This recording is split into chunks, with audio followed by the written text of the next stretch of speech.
Hello, my friends. It's Andy at the Andy Falco Show, coming to you live from Brea, California on a Wednesday night. 2 more days and I graduate from elementary school and middle school. I'm so happy to have that behind us so that we can get back to or get to summer and then get back to normal when school comes back in. So this was not a planned live broadcast tonight. I was going to take I had a little short one yesterday. Actually, it was a recorded video. And then I was going to take the day off because I've been working on an outline for a new book. The book actually I started writing before all the incidents with Minneapolis occurred and all the other stuff. I'd already started writing a book called Good Cop, Bad Cop. Strangely enough, I had talked about it with my mastermind group and began already talking about it. But now it's transitioning because much of the same content that I've already kind of outlined and began to put together for a book will be used now to create a book called Reform. Reform is going to be about what needs to happen, not only in law enforcement, but also in the communities where these police departments exist. And it's got to be two ways. You have to have both, right? I've seen it over the years. I was around when they really got really heavy into community policing. When I started, there was no community policing. About 4 or 5 years into my career as a police officer, community policing started. A lot of cops hated it. It wasn't for everybody, but I did see that it made a difference as we went into the community. And then I began to work on a program called Disney Goals with a gentleman from the Bronx who came over from when the Ducks came to Anaheim. And together we created Disney Goals. I say together is because we both started on at the same time. He was the lead or head guy, and then I came in and brought a police perspective. I would drive around in my police car with hockey equipment in my trunk, and then we would stop in the underprivileged areas, the low-income areas, teach kids how to play hockey, but only if they did schoolwork and there were requirements to be in there. And we would do this in some really nasty drug-infested, prostitute-infested areas where prior to that used to have like couches on fire in the street and cars turned upside down and shootings every night, that kind of stuff. And I saw that it made a difference. And so this book is going to kind of relate back to that of what has to happen. You have to have, and again, this is just a very limited look as to what's going to be in there, but it's going to address the issues in regard to some of the things that they're bringing up. I brought this up the other day, is that, chokeholds are something that have been banned for years. And I hear it more now than ever that they've glommed onto that thing that they're going to get rid of. Well, it's been gotten rid of for a very long time. They're saying that the knee on the neck is some type of chokehold. It's unrelated. That was just somebody kneeing on a guy's neck. That also is not a chokehold. So they, again, we have people, and I'm not going to get all riled up. This is going to be a fairly calm post or live, but it's just you got so many people on the news, and I know people tell me I don't watch the news because it's a bunch of shenanigans. Well, the problem is that these are the people that are making the decisions and that are fueling the protest. I just went to get Panda Express in Yorba Linda, the land of gracious living, and had to drive through a huge parade of BLM people walking down with all these signs, mostly white people, and yelling and screaming, flipping me off. I was sitting there at light and they were like flipping me off. And I go, why are you flipping me off? I go, do you know that I investigate bad cops? Why are you flipping me off? I wanted to say, but I didn't. But they were flipping me off. Like, what? Why are you doing that? I'm just sitting here at a light waiting for all of you with your signs. Some of them misspelt. They're just like me. I can't spell either. But, if you're going to walk around with a sign, ask somebody, hey, is this spelled right? Because I'm going to be walking around for a while and I can't spell law enforcement. Well, at least I thought I could, but I can't. Apparently some people couldn't. And someone said, F you and stuff. I said, what kind of movement is this where they're flipping people off for no good reason? And their signs are just like, wow, you're so just not helpful in this whole situation. But that's the thing, right? They're using chokeholds. We're going to get rid of chokeholds. Well, we got rid of chokeholds in the 1900s. Are you talking, the kneeing on the neck is not a chokehold. That is kneeing on the neck. For whatever reason, he decided to do that, and it was totally out of line. And that's not the only thing, right? We have continuous stuff. The problem is, one of the things I knew was happening, I mentioned it, several shows ago, is that cops are going to not want to go to work, and I don't blame them, and they shouldn't. And I would tell you, you're crazy if you're a police officer, especially in Minneapolis, New York, Los Angeles, Seattle, especially Seattle right now. Seattle's gone bonkers because not only do they now not want cops, but they only want black doctors. Where did that came out of nowhere? But apparently they only want black doctors in Seattle because that's Black Lives Matter movement now. So black doctors, no cops. And so, but if I was a police officer in any of those cities, and I know that's easy for me to say now that I'm retired, but there was, a time at 10 or 15 years, maybe 20 years that maybe 15 years that I was on that, if that would have happened at that time in my career, there's no way I was going to go to work if I would, because you're being micro, what was the word I'm looking for? You're under a microscope. That's what I'm looking for. You're under a microscope constantly, and not one person is watching you. The whole world's watching you. They're waiting for you to make a mistake, right? They're looking for you to make a mistake so that they can fire you and have you arrested, right? How can you go to work? Can you imagine? And cops have had to deal with this for now probably about 10 years, maybe a little bit longer, that everything you do is videotaped. Like, there is no other profession that I know of, really, maybe taxi drivers or Uber drivers, I'm not sure, where everything you do, you're videotaped now. You have camera on your person, and I get them all the time because, again, I investigate police officers to find out if they're doing good or if they're doing bad on a regular basis. And so you have cameras on your body so everybody can see what it is you're looking at and what's happening in your world. And you also have video cameras in your car. And everything you do is videotaped. Can you imagine that you have to go to work? Just let's think about this as a secretary, as an attorney, as a plumber, as a gardener, whatever it is you do, that everything you do is videotaped. And then somebody reviews it to make sure that you didn't do anything wrong. Can you imagine what kind of pressure you're under to be perfect every day under every circumstance, right? In your day as a secretary, let me talk about the guy, the worker at Leslie's Pools that I had to go to the other day. And he was on the phone with a very difficult call. I heard every moto, and I was getting frustrated listening to him repeat things over and over again, saying, "No, sir, that's not what it is you do." And he's like going, "I don't know what you want from me, sir." But he was beginning to get frustrated. Right. And just imagine having that camera on and him just being frustrated would be enough for him to get fired. Can you imagine that you are videotaped every second of your shift? And if you are not perfect, you will either be fired or you'll be arrested. That is the world that police officers live every day.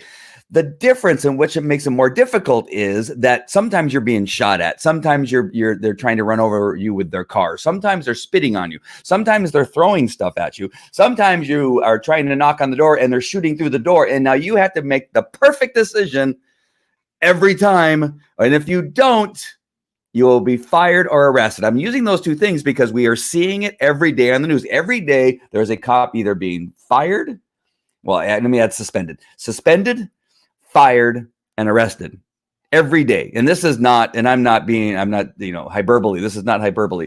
This is real, right? Just read the Facebook postings, watch the news every day. Somebody's getting suspended, fired, or arrested in law enforcement without really any due process. And so every day you're being videotaped. I just want you to, I'm repeating that a little bit, maybe too much. And I know that I do that a lot and people get on me for doing that sometimes, but I really feel like sometimes I have to make that point. I learned as an instructor for law enforcement and for civilians for many, many years that you do have to repeat yourself because sometimes you're not listening the first time you say it. And then you have to say it 3 or 4 more times before it actually clicks. And some people that pay attention are going, how can you repeat yourself so often? It's because I've learned that I have to repeat myself, especially on the important points. But I just want you to understand what it'd be like for you to go to work and be videotaped. I remember, and I don't know if this is still true, I think there's probably a couple of people here in the medical business that I couldn't videotape my kids being born because at the time, because they're 6, 9, 12, and 14. And I remember being in Kaiser and I want to bring out a camera. And they said, well, you can't record. You can take pictures, but you can't record, right? Because they don't want you to videotape them making a mistake.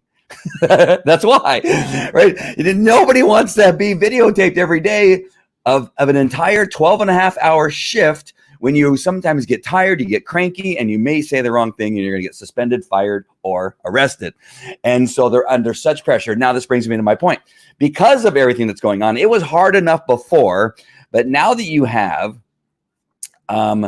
hundreds of eyeballs, if not thousands of eyeballs that are waiting, right? Not only do you have the cameras that are on your person in your car, but you have everybody videotaping you all the time. At the Panda Express, when the BLM people were walking by, there were cops everywhere, right? And they were videotaping the cops that were standing by for their protection. To making sure traffic flowed and to make sure everything was safe and everything was quiet. They were videotaping the cops who were protecting them. So now the cops that are protecting them are getting videotaped. And as you can see that on the riots and the peaceful protests that we saw, that everybody had their cameras out, right? Everyone doing everything. And so you have all this stuff going on. So with that in mind, what is happening now? Police officers are retiring early. Some of them are just resigning, and the numbers are going to get bigger and bigger each day that this goes on. I understand 600 New York police officers have turned in their resignation papers.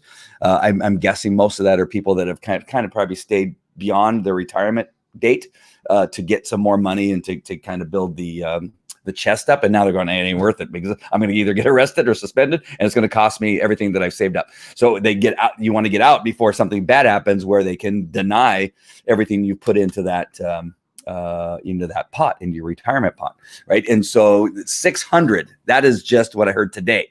Who knows how many it's going to be? I'm sure Los Angeles cops are doing the same thing. Oh man, I'm imagining Seattle's cops are probably retiring like crazy, and then Minneapolis and Chicago. You're going to have thousands of police officers retiring.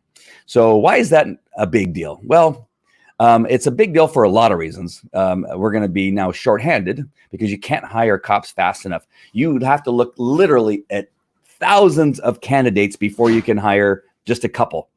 It's hard to find a candidate for law enforcement because people just get disqualified for all kinds of stuff. They have a history of theft. You go to their neighbors during the background investigation and say, hey, what do you think of Jimmy John that lives next door to you? And they go, well, Jimmy John has lots of parties and, one day we heard him shooting his gun in the backyard, right? But on his application, he forgot to write that part about shooting the gun one night, but which actually was his friend, and then they get disqualified.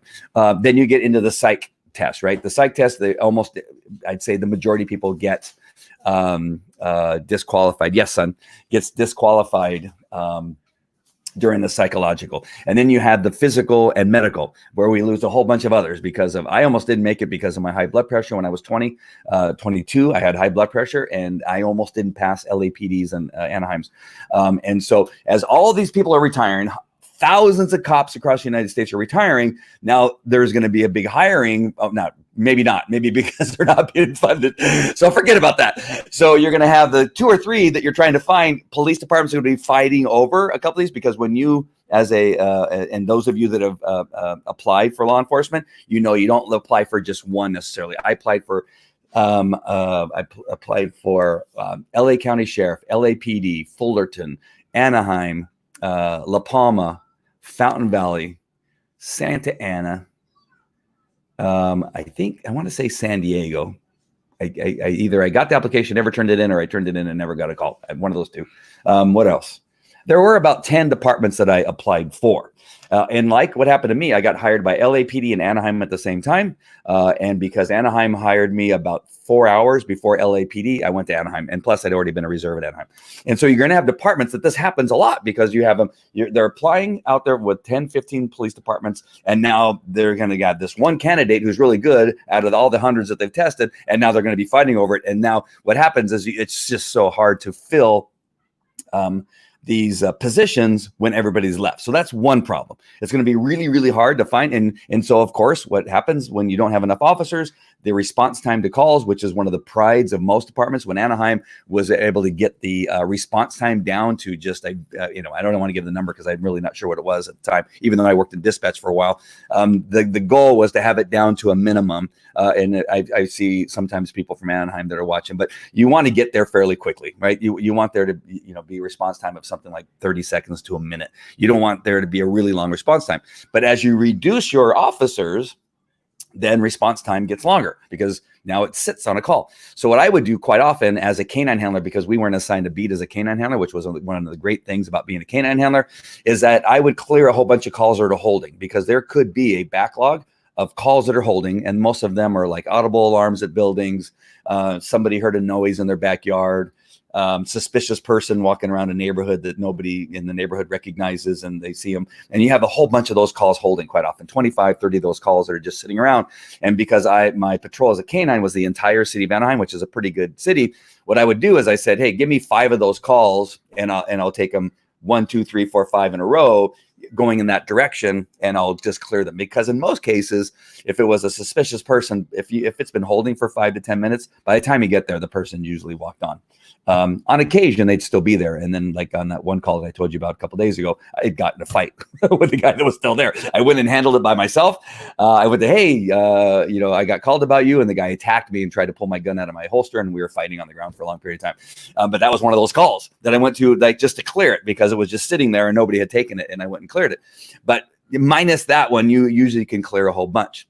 But now that you're all busy, those calls are all going to sit there. If you ever wondered why, when you have a call of a burglary that occurred while you were on vacation, and you come and you find one of your windows broken, and you find maybe, some of your equipment outside the window and on the broken glass, and you call the police, why it takes 5 hours for them to get there?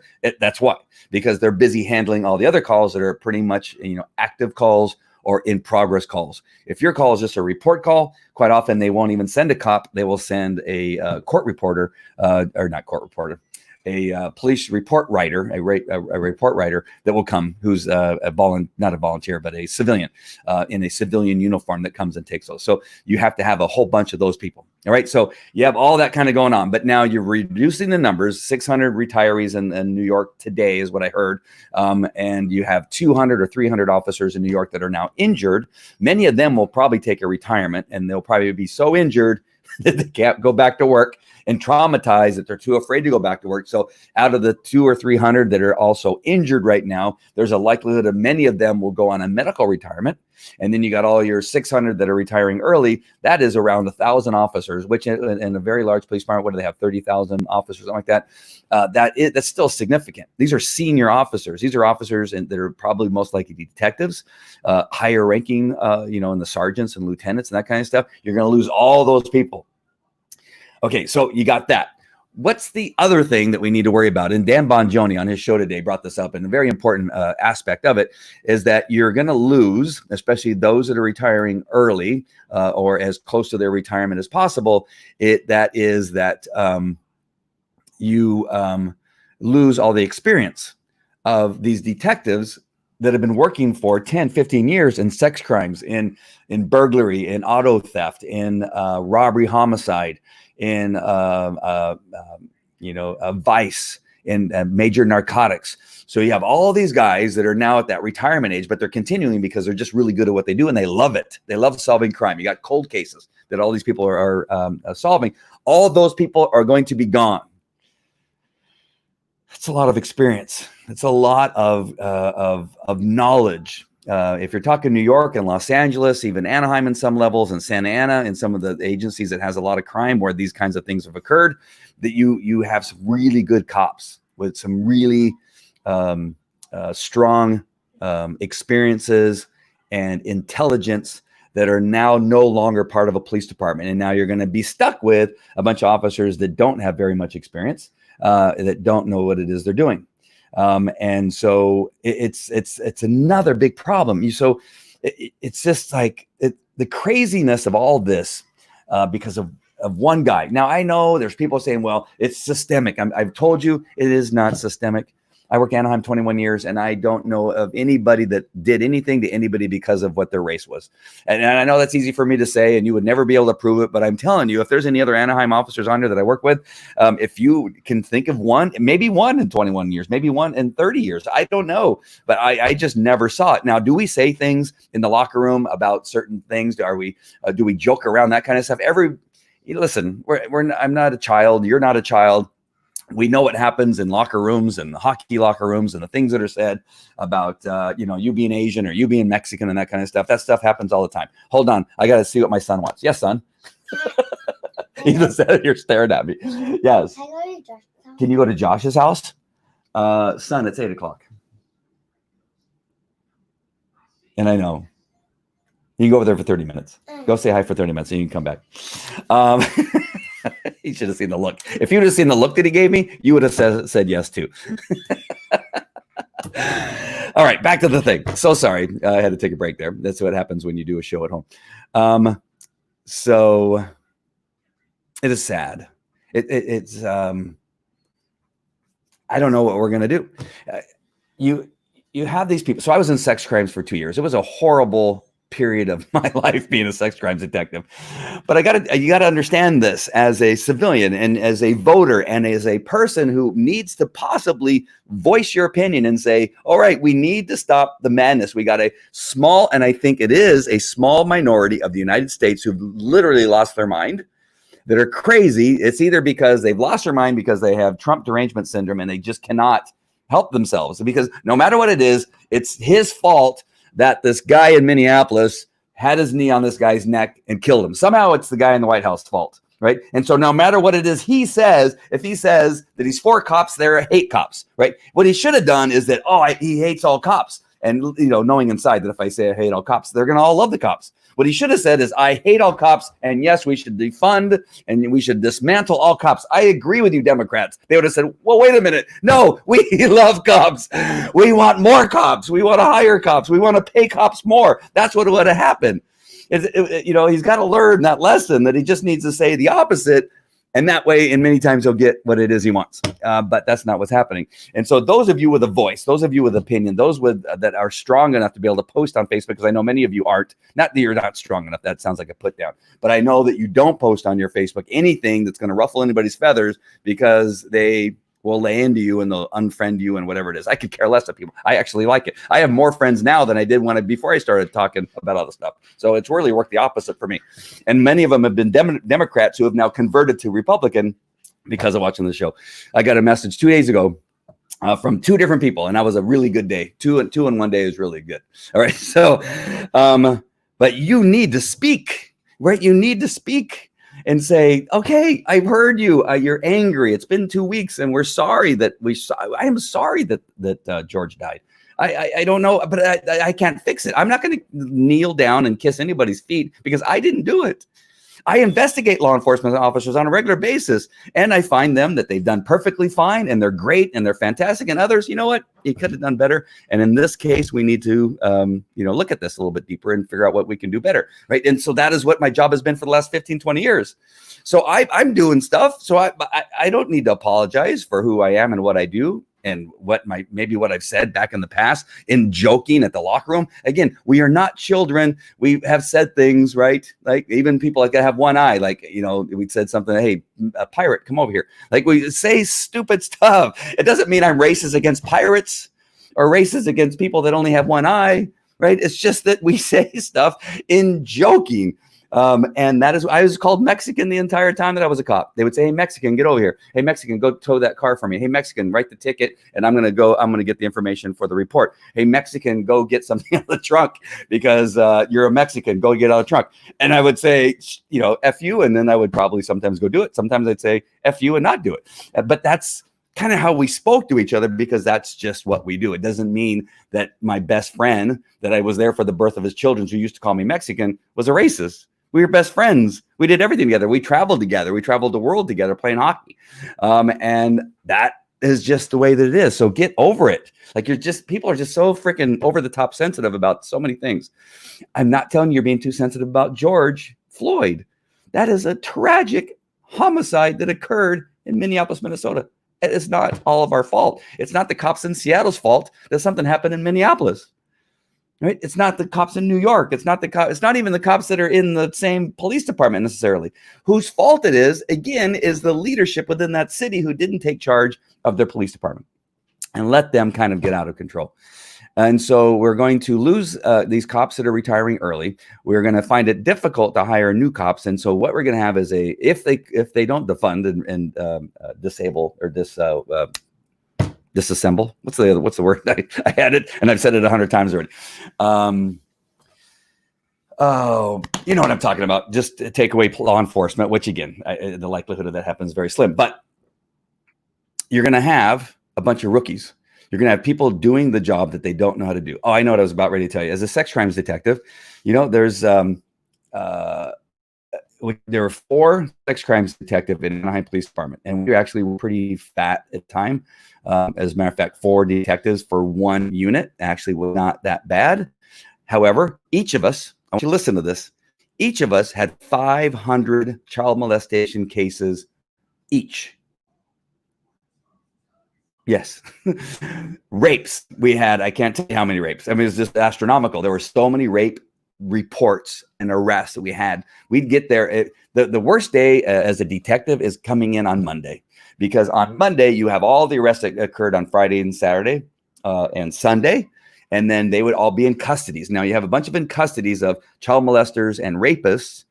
Each of us would maybe have 5 to 10 in the jail that we would have to determine whether we had enough to keep them, and then go to the courts and get a DA to file the case so the person would stay. Or if we didn't have enough, they would have to kick them, but we'd still investigate. It just means we couldn't keep them in jail. So we'd have those 5 or 10 cases from the weekend every Monday, and we'd be working those through the week as additional cases came in, because they didn't only rape on weekends. They didn't only molest their children on Friday, Saturday, and Sunday. They also did it on Tuesday. But you would get, the 1 or 2. So you'd have the 5 or 10 from the weekend, you'd get the rest that you would get during the week, and then it would all start over again. And so in a very short period of time, you're buried in hundreds of child molestation cases and rape cases. Right. As a sex crimes detective, you would also get child abuse cases. It wasn't just sex, but you would also get child abuse cases. You would get elder abuse cases. We got terrorist threat cases. All of those fell under that heading. And so you have hundreds and hundreds of cases that 4 detectives are trying to solve and prosecute on a daily basis, and you never catch up. All right, you never catch up. That's just Anaheim Police Department. We're talking about departments all across the United States have detectives that are doing that. And when you're talking about defunding and dismantling police departments, what people are thinking is that it's just the only thing a police department are these patrol cops that are in uniform. Well, when you are firing and suspending and arresting street cops for what it is you're seeing on videotapes, who do you think has to come in and fill those positions on the street? Detectives. You have to pull detectives out of detectives and say, listen, we know you have 4 or 5 detectives in robbery or homicide, but we need cops on the street, because those calls are coming in rapidly, 40, 50 a night that one officer has to handle, or 2 officers. It's a 2-man cars. So they're going to have to now begin to pull people out of detectives. And now you're being reduced. So if your child gets raped, if your child gets kidnapped, if one of your loved ones gets hit by a hit and run driver, if somebody gets shot in your family, if somebody, if a robbery occurs and your car is stolen, then you're just going to be out of luck with an investigation that's going to happen very quickly, because it's going to sit on somebody's desk. It's going to sit in these file cabinets, the file cabinets for sure. Yeah, these file cabinets, and they'd have different colors for a case with lots of evidence, or kind of a case that's kind of like wobbly, and then a case that is kind of like, well, we do have a dead body, but we just have no evidence, and so it just kind of sits there. So that would be a different color. The ones that are hot are the ones that get worked, right? You have witness statements, you have evidence, you have a name, you have something like that. Those are the ones that get worked first. Then the other ones that don't have very much evidence but have something, but they're kind of borderline whether you're going to go anywhere or not, those get worked next. If you get through the ones that you have a lot of evidence and it frees you up, then you can go to the next set of cases. You rarely get to the cases that have no evidence. Those are called the cold cases, right? Those are the cases that go cold because you have nothing. And then you have to have a whole nother department or a whole nother detail that works cold cases to handle the cases where we've never had anything really to work with, because you have to prioritize. You prioritize the ones where you have a dangerous felon on the loose and you're very close to catching them. Those are the ones that have to work first. So I hope that I'm defund take apart. And so, do you see where all this is going? And I hope that this isn't confusing. I just wanted to kind of come on and talk about that. It's just not the street cops are going to be affected. It's just not the street calls that get affected. When you remove the street cops that are being recorded and arrested and suspended and fired, then you have to fill those spots, because that's where it starts. So everything starts on the street. And if you only say you go from 30 cops on the street during a shift, and it's just a random number I'm picking, 30, but now you have 5 less, that is significant, right? So in Anaheim, it's broken up into 5 sectors, at least when I was a cop. I'm not sure if they're still doing the same thing. I think they went to 6, if I'm not mistaken. I could be wrong. But let's say, when I was a cop, they had 5. And 5, so Anaheim Hills, you had the Disneyland area, you had the northern area in the downtown area.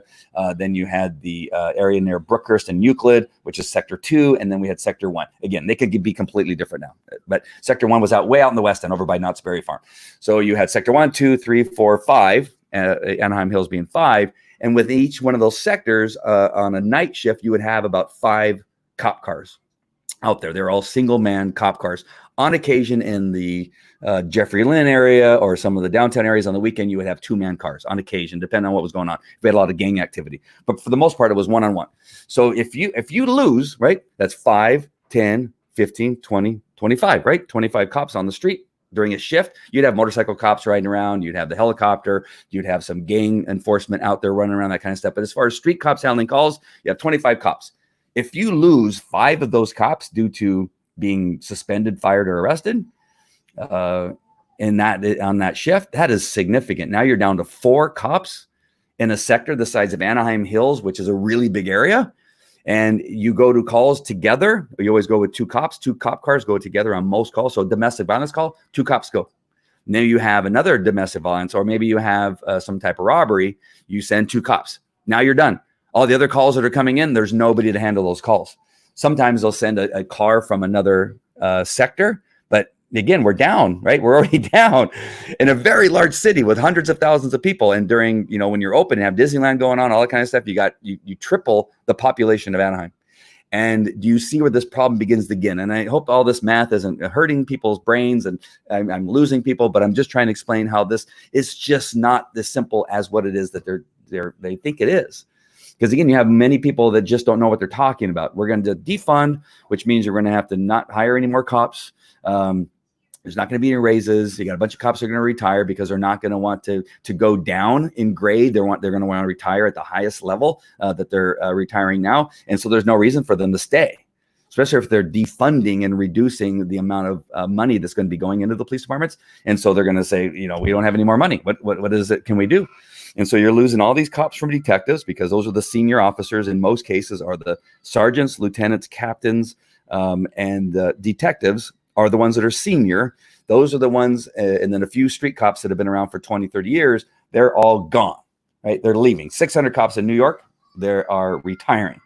Then it leaves you with a bunch of rookies and holes in your patrol, holes in detectives. And who's going to be hurt the most? Yes, the low-income areas. Those are the ones that are hit hardest, because those are the areas that have the most crime. They have the shootings, they have the rapes, they have the child molestations.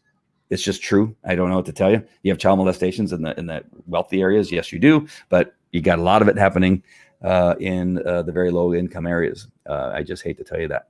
So I don't know. I don't know if this does any good to do this, but it sure helps me get some stuff off my chest. But hopefully it helps other people just say, okay, we hear you. All right, you just stop, because we're losing good cops. I mean, a lot of them. And we're losing experience. You have cops that can solve a crime fairly quickly because of their experience that are going to be retired now. and they're gone. And you're going to bring in a cop that has no experience in homicide, now in homicide. And he's like, I have no idea, how to handle a crime scene. And, they get taught, but you don't know how to do it right away. All of this stuff takes time to learn and to become experienced in. And so, wow, all this is happening because of this. You could say 4 guys. Let's just say 4, just to be kind of fair. But it was one guy who actually did the deed. As Nicole said, this is way too many for one person. I know. It's just really crazy. Thanks, Sean, for helping me out. Dismantle was the word I was looking for. So Amy wins the prize. Thank you. People get so offended. I know. It is really crazy. I can take a lot. So I think for me, it really is shocking that you can't say, my kids and I say stuff, when the cameras aren't on, but we're just kidding. Oh my gosh. Yes, it is it's a tragedy. It's a tragedy. The murder, it's a tragedy. What's happening across the United States. In Seattle right now, they've gone bonkers. And like I said before, it's, I don't think they get paid enough to deal with again, the biggest thing is that I really think that people should really understand is that they are being videotaped in every way possible, all during their whole shift, right? You can't say anything wrong anymore. And we used to be able to say some pretty cool stuff as cops to people, and you can't say that stuff anymore, right? But it got the job done. And it's hard. It's hard enough to do the job, but now you're being filmed at everything you do. You can't even film the cash register at Stater Brothers. There's a sign that says no videotaping inside the store, right? They don't want to be videotaped every day. Who wants to be videotaped every day? But the cops have no choice. We didn't have any choice. We just get videotaped. And now not only do we have the cameras, but everybody that's on scene has the cameras. Maybe the criminals, the felons should have to wear. Right. I agree 100%. We are at such a disadvantage. And that actually brings up a really good point, Nicole. And I know that you're kind of being facetious there. I said, but that is the thing, right? They have all the advantage. When we talk about the 74-year-old man that got pushed down, I just found out today, I know somebody that knows him. And so, the guy in Buffalo, which was really interesting news that I got today. And I didn't, listen, the blood came out of the ear way too fast. I know that this is not popular. I know that you think I'm an elder abuse person or something like that. But he was known by not just what I just learned today from a friend who knows him. Actually, he's a family member. But other cops in Buffalo have said the guy has been an agitator for days. We were trying to get him to leave, and he wouldn't leave. And he keeps coming in. He keeps, saying stuff, and he knows how to get in the middle of stuff so that he causes, stuff to happen. And it was just, they just got frustrated with him. And then they say, there's no way that blood came out of his ear. That it is impossible, based on what all of us know that have been doing this job for a while, that when you fall back, and he falls back like a prop, what do they call it? Not a prop fall.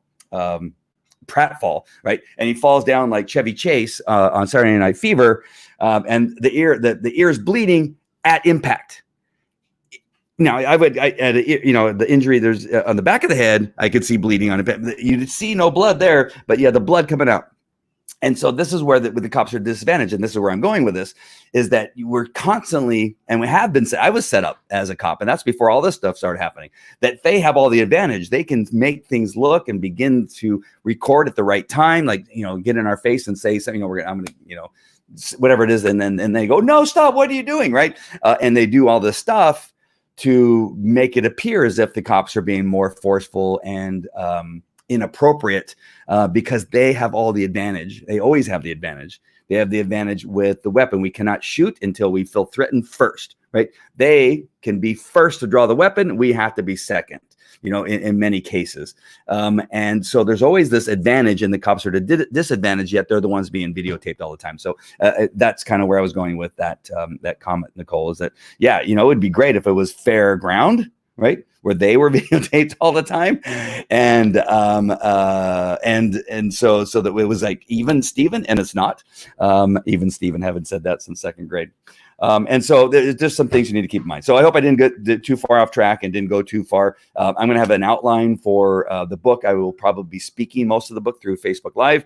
And so look over the next couple of days. I'm not sure if I'll be ready for the first part of it tomorrow or not, but at least over the weekend, expect me to do a couple of shows, which are going to be what I do is I speak the book. I then transcribe the words that I use in the Facebook Live, and then I edit it and kind of put some filler in there. And then that's, it becomes the chapters and books. I've done it a couple times now, and it works really well. So stay tuned for that. All right. So just concerned about the number of officers that are retiring, and it's all the senior officers that have been around for a long time that know what they're doing, and they're going to leave you with a very young, inexperienced police department that doesn't have the officers to handle all the calls that are going to be coming in for service. It's just going to be a nightmare for just a little bit. All right, let's see here. The first time I saw the video of the elderly guy falling, I thought someone had thrown a mannequin down in front of me. Right? Yeah, he's not an innocent, like just an innocent 75-year-old man that was like, dragging his feet.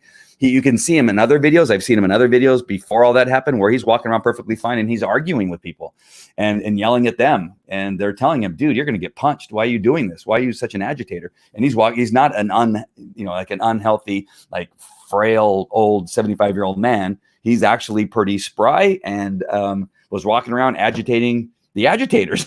It was not like he was like, oh, I'm an old guy. No, that's not what it was. And so there's got to be more that's going to come out about that, I'm sure. I've seen a bunch of pictures, close-ups, zoom-ins and stuff like that. I just don't necessarily put those up until I feel comfortable that it's the real thing. Yeah, what's going on in Washington, Seattle? Yeah, they took over City Hall. An AOC type council member opened the doors to City Hall and allowed all the Antifa, BLM people inside City Hall is what I saw, and they're in there protesting and took over City Hall, and of course they want to dismantle the police department and defund it both, and their demand to have only black doctors in the medical field.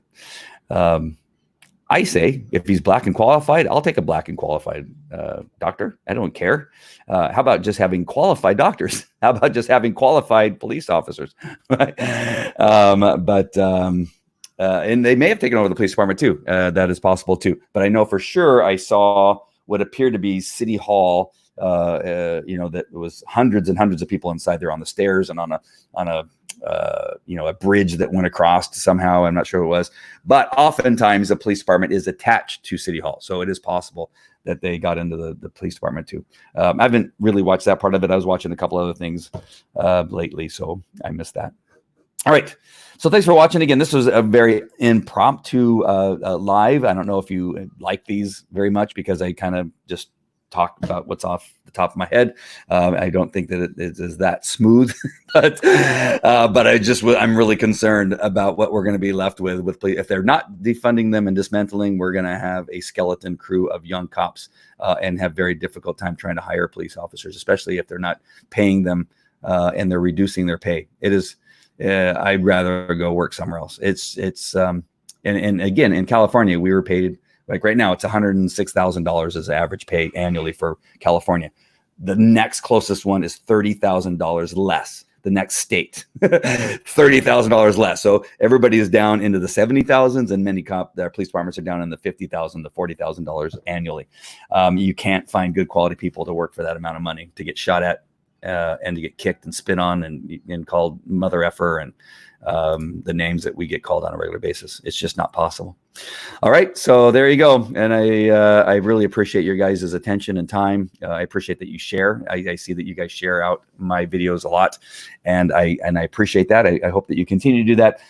And I love that you comment. That's all good stuff. And I just really appreciate all of you for all the time that you take to watch and spend your time with me.